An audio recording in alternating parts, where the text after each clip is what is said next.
Hello students, तो कैसा हैं आप सभी।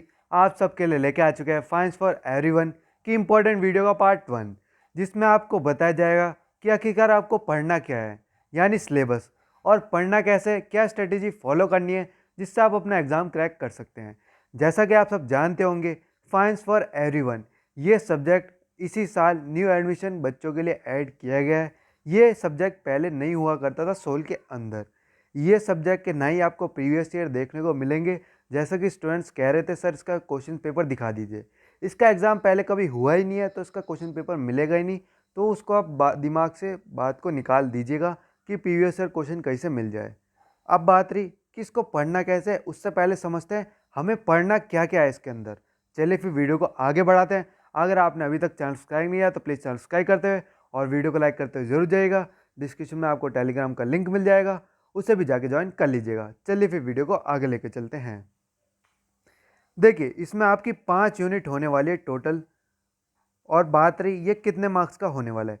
देखिए, 50 से 70 के बीच में कितने भी मार्क्स का लिया जा सकता है। पहला पेपर है इसलिए नहीं कह सकते कितने मार्क्स का आएगा। बाकी इसकी जो मार्क्स की रेंज है 50 टू 70 के बीच में ही रहेगी। ये आपको समझ में आ गया। आप चलते हैं इसके पैटर्न के ऊपर और कंटेंट के ऊपर क्या क्या आएगा।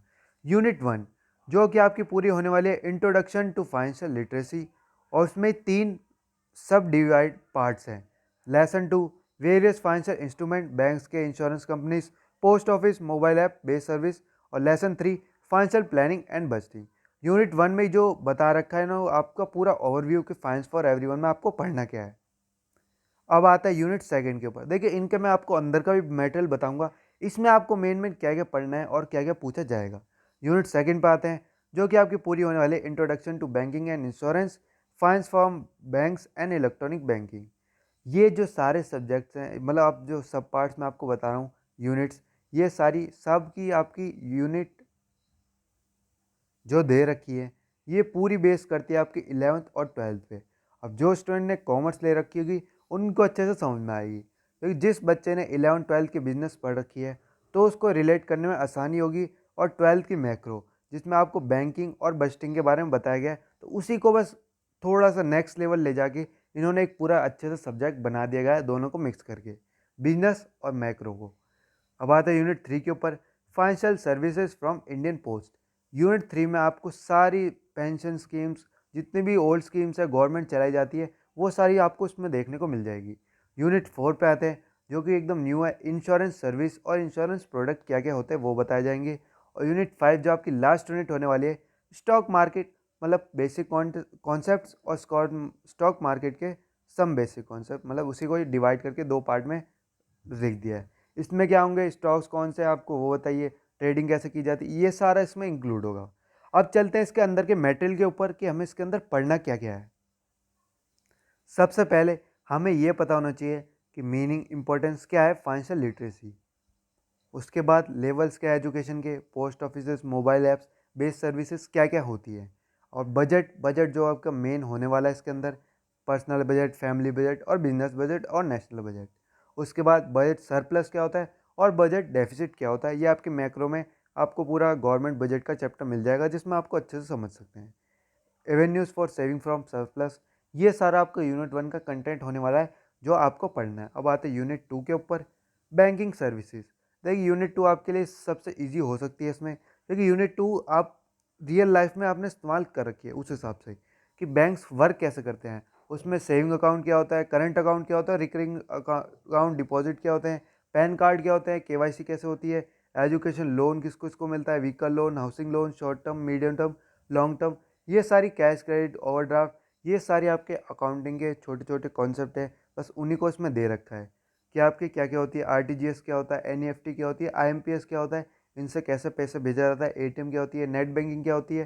तो ये सारी चीज़ें आपको पता होनी चाहिए यूनिट 2 में। मतलब बैंकिंग सर्विस का है पूरा इसमें इंक्लूड किया गया है, जो कि आपको मैक्रो में एक बैंकिंग चैप्टर है, अगर आपको उसका अच्छे से कर लेते हैं और उसके कॉन्टेक्ट, उसके जो कंटेंट्स दे रखे हैं उसको मैच करके, बाकी उसमें भी दे रखा है पर यहाँ पे थोड़ा नेक्स्ट लेवल दे रखा है, तो आपको कंटेंट मैच करते हुए चलना है। इन सब के स्क्रीनशॉट ले लीजिएगा, यूनिट 1 का और यूनिट 2 का।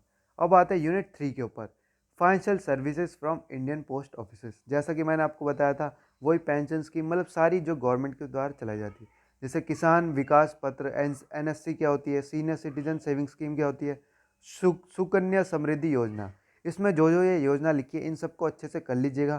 क्वेश्चन उठेगा तो एक इनके ऊपर से क्वेश्चन उठ जाएगा।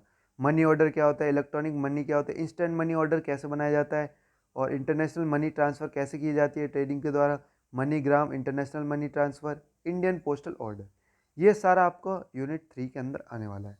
अब आते हैं यूनिट 4, जो कि सबसे छोटी यूनिट मानी जाती है वैसे अगर कहा जाए तो, लाइफ इंश्योरेंस पॉलिसी। इसमें इंश्योरेंस के बारे में बताना कि कौन कौन से इंश्योरेंस और कैसे मिलते हैं, insurance companies, comparisons of policies different कैसे होती है हेल्थ इंश्योरेंस कंपनी से, property insurance policies, post office life insurance schemes, postal life insurance and rural postal life insurance में क्या डिफरेंस है। मतलब छोटी यूनिट है पर आपको उसको कवर करना पड़ेगा इसके कंटेंट के हिसाब से। अब आते हैं आपकी लास्ट यूनिट पे, जो कि आपका स्टॉक मार्केट होने वाला है। जैसा कि मैंने आपको बताया सारा स्टॉक मार्केट का खेल है इसमें। सेंसेक्स क्या है, निफ्टी क्या है, जो ट्रेडिंग करता होगा उन सबको तो इनकी सबकी नॉलेज होगी। ये FPO क्या होता है, IPO क्या होता है, OFS क्या होता है, इसमें बायबैक क्या होता है, डीमेट अकाउंट कैसे ओपन होता है, ब्लू चिप्स क्या होती है, डिफेंसिव स्टॉक्स क्या होता है। तो ये जो छोटे छोटे इन्होंने कीवर्ड्स दे रखे हैं इन सबको अच्छे से पढ़ लीजिएगा। क्वेश्चन आएगा तो इसमें से एक बड़ा क्वेश्चन जरूर देखने को मिलेगा, या फिर डिफरेंस पूछा जा सकता है, या फिर एक सिचुएशन बेस्ड क्वेश्चन दिया जा सकता है कि आपको स्टॉक्स है आपके पास इतने हैं तो आप क्या करेंगे, किस में इन्वेस्ट करना चाहेंगे। इस टाइप का कोई सा भी एक प्रैक्टिकल क्वेश्चन भी पूछा जा सकता है। जो स्टूडेंट सोचते होंगे कि प्रैक्टिकल क्वेश्चन नहीं आता, देखिए एक क्वेश्चन उठा के दे सकते हैं गवर्नमेंट बजट, उसमें भी एक आध में प्रैक्टिकल क्वेश्चन दे सकते हैं। और इसमें भी ये बात आपको समझ में आ गई, बल मार्केट क्या होता है, म्यूचुअल फंड्स क्या होते हैं, उसकी स्कीम्स क्या होती है, जो ये छोटे छोटे पॉइंट्स दे रखे हैं तो इन सबको पढ़ लीजिएगा। अगर आपको इसका कंटेंट नहीं मिलता है तो वो क्या करना है, देखिए आप सब कुछ हटाइए, नोट्स अवेलेबल हैं, नोट्स के लिए मैसेज कर दीजिएगा व्हाट्सएप पे, डिस्क्रिप्शन में आपको नंबर मिल जाएगा। ये बात ख़त्म आपकी। और बात रही आपको रियल जो सोल के द्वारा दिए गए हैं वो वाला PDF डाउनलोड कीजिए, उसमें सारी जो भी कीवर्ड्स हैं उन सबको एक्सप्लेन कर रखा है, वहाँ से पढ़िए, कोई दिक्कत की बात नहीं है। नोट्स नहीं है तो वहाँ से पढ़िए, अगर नोट्स चाहिए तो मैसेज कर दीजिएगा, आपको प्रोवाइड करा दिए जाएंगे इंग्लिश मीडियम। ये बात हो गई, समझ में आ गई। अब चलते स्ट्रैटेजी के ऊपर, आपको फॉलो कैसे करना है हर एक क्वेश्चन को। जैसा कि आपको मैंने पहले भी बताया, क्लास 11th की बिजनेस स्टडी उठाइए, उसमें आपके 2 चैप्टर मिल जाएंगे, बिजनेस सर्विसेज और सोर्सेज ऑफ बिजनेस फाइनेंस। इन दोनों को अच्छे से पढ़ लीजिए, आपका जो ऊपर ऊपर से ओवरव्यू है वो कवर हो जाएगा। अब आते हैं क्लास 12 पे, तो क्लास 12 की BST में कौन कौन से चैप्टर उठाना है, फाइनेंशियल मार्केट और फाइनेंशियल मैनेजमेंट क्या होता है, उसके सारे कीवर्ड्स और कैसे वर्क करता है वो उठाइए। मैक्रो में बैंकिंग चैप्टर और गवर्नमेंट बजट, ये सारे यहाँ ख़त्म कीजिए। आप यूट्यूब पे सर्च करेंगे फाइनेंस फॉर एवरीवन तो उनकी वीडियोस आपको नहीं मिलेगी। आप टॉपिक्स वाइज चलिए, बैंकिंग पढ़िए, उसमें जितने भी टर्म्स है वो सारी पढ़िए, तो आपको वो सारा कंटेंट यूट्यूब पे प्रोवाइड करा दिया जाएगा और वो मिल भी जाएगा आसानी से, उसकी कोई दिक्कत नहीं है। अब बात रही आपको क्वेश्चंस कैसे समझने कि क्वेश्चंस कैसे आएंगे, वो चलिए उसके ऊपर मैं आपको बताता हूँ। देखिए आपको सोल की जो PDF प्रोवाइड कराई गई है उसी में आइए, हर एक यूनिट के हिसाब से इन्होंने शॉर्ट आंसर क्वेश्चन दे रखे हैं। अगर आपको पढ़ना है क्वेश्चंस लगाने उसको मैं अब आपको अलग एक वीडियो में बताऊंगा। अगर आपको पढ़ना है, टॉपिक्स बहुत ज़्यादा है पर आपको सीधे शॉर्ट आंसर क्वेश्चंस में आना है, यहाँ से टॉपिक उठाना है। फाइनेंशियल लिटरेसी क्या होती है, फाइनेंशियल मैनेजमेंट क्या होता है, फाइनेंशियल डिसीजन क्या होता है, एक्सप्लेन बस्टिंग क्या होती है, व्हाट आर डेब्ट्स और सेविंग्स क्या होती है, बोरोइंग्स क्या होती है, फाइनेंशियल एजुकेशन क्या होता है। इन टॉपिक्स को उठाइए, इससे आपका क्या होगा, हर एक यूनिट ऊपर ऊपर से कवर होती चली जाएगी। ये बात आपको समझ में आ गई। ऐसे ही आपको हर एक यूनिट में मिल जाएगा। मैं आपको सेकंड यूनिट का भी दिखा देता हूँ। ये देखिए, ये आपको PDF सोल की ऑफिशियल वेबसाइट पे मिल जाएगी, कोई दिक्कत की बात नहीं है। मैं आपको दिखा देता हूँ सेकंड यूनिट भी। देखिए इसमें सब बता रखा है योजना वगैरह का। अब देखिए ये यूनिट है, इसमें भी 5 क्वेश्चन दे रखे हैं, सेल्फ असेसमेंट क्वेश्चन। सबसे पहले शॉर्ट आंसर क्वेश्चन को आपको उठाने हैं। Main types of financial institution क्या है, मोबाइल बैंकिंग क्या होती है, और क्वेश्चन नंबर 3 पे आते हैं, एनी डिसएडवांटेज टू ऑनलाइन और मोबाइल बैंकिंग वो बताइए। एम ऑफ मोबाइल ऐप का क्या होता है, post office offers very attractive products for all types of customer, do you agree with this statement, validate your arguments with points. ये ख़त्म कीजिए, मतलब ऊपर ऊपर से कवर करना है। अगर आपको लॉन्ग आंसर क्वेश्चन पे भी आना है तो आ सकते हैं, कोई दिक्कत की बात नहीं है। लॉन्ग आंसर क्वेश्चन उठाइए, क्योंकि क्वेश्चन आपको लॉन्ग ही देखने को मिलेंगे अपने एग्जाम में।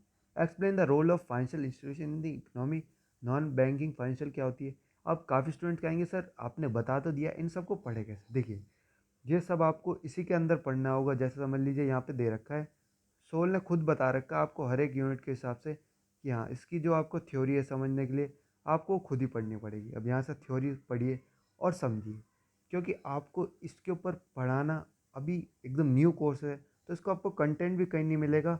बाकी अगर आपको नोट्स से पढ़ना है तो आप नोट्स के लिए मैसेज कर सकते हैं, कोई दिक्कत की बात नहीं है। बाकी ये स्ट्रेटेजी फॉलो कीजिएगा, हर एक यूनिट को उठाइए, उसको पहले सबसे ऊपर ओवरव्यू कीजिए, ऊपर ऊपर से पढ़िए, फिर अपने लॉन्ग आंसर क्वेश्चंस पे आइए, उन क्वेश्चंस को लगाइए और एक एक यूनिट को ख़त्म करते हुए चलिए। अगर नोट्स नहीं है तो नोट्स के लिए मैसेज कर दीजिएगा, डिस्क्रिप्शन में नंबर मिल जाएगा, उस पर जाके finds for everyone English medium notes English medium में अवेलेबल है, ऐसे ख़त्म कीजिए बस। चलिए फिर अगर आपको अभी भी कोई डाउट है तो आप कमेंट से पूछ सकते हैं। बाकी एक और पार्ट पॉसिबल हुआ फाइंड्स फॉर एवरीवन का, तो वो भी आपके लिए लाया जाएगा। चलिए फिर वीडियो को ही ख़त्म करते हैं।